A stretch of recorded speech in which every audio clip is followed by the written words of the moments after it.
Abay, pagka ganitong ulam, nako, mapapa-only rice ka na naman. So, sa ngayong araw, i-share ko sa inyo itong ating simpleng pork afritada. Ito po ay lutong Ilonggo na naman. Ihanda na ang ating mga kanin at tayo'y mag-only rice na naman. At dahil may natira pa kaming pork, wow, English na naman tayo.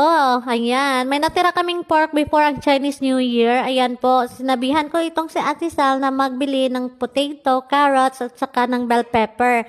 At saka ng gisantes. Kasi nga po, gagawin ko itong afritada. At ayan nga po, hiniwa-hiwa ko lang po ito ng insaktong size na pang-afritada talaga. Simpleng afritada lang ito, guys. Baka mag-expect kayo na super ano talaga to.